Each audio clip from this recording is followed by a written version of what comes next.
Today we're going to look at using a square so that we can put our post in perpendicular to the ground. A couple of weeks ago on one of our videos I showed on a dry eraser board about where we have a rise and we have dips and how to put in posts and perpendicular.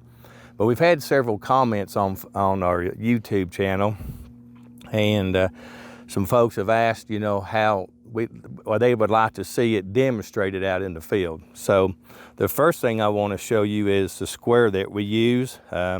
This is just 2x4s, just some piece of 2x4s we had at the warehouse, and we created this square, and we want to put some reinforcements down in the corners, and we put a brace right down the center here.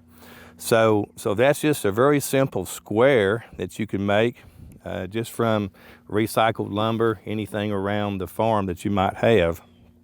So what we're going to do is we're going to set this square on the ground, and we're actually going to drive our T-post at that angle.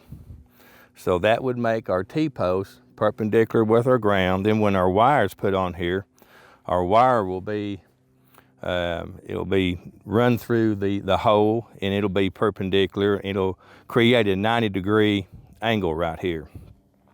Now I want to show you real quickly, if we were going to plumb this, I'm going to show you the difference.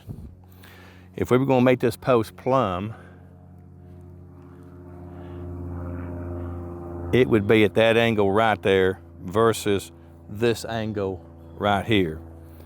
And so that's the difference. And the slope that we're on today happens to be a 27% slope.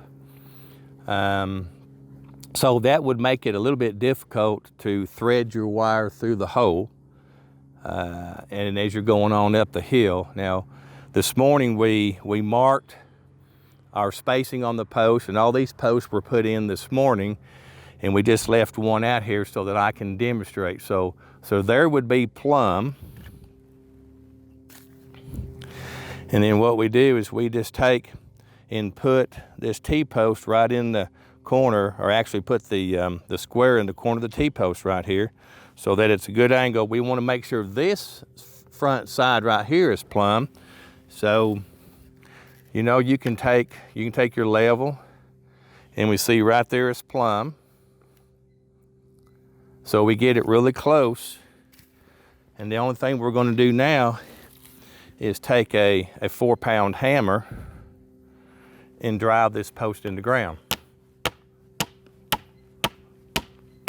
And once you get it started, you can go back and use a manual post driver once you get it started with a 4-pound hammer.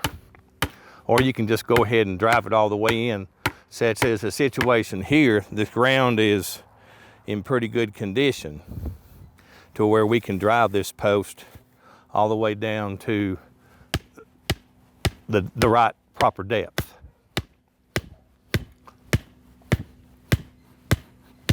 Okay, so there we have a post installed perpendicular to the ground using a very simple homemade square.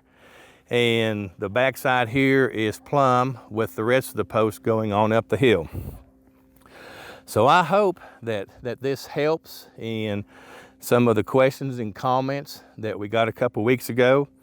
And if there's anything else we can help you with, please give us a call at 800-788-4709.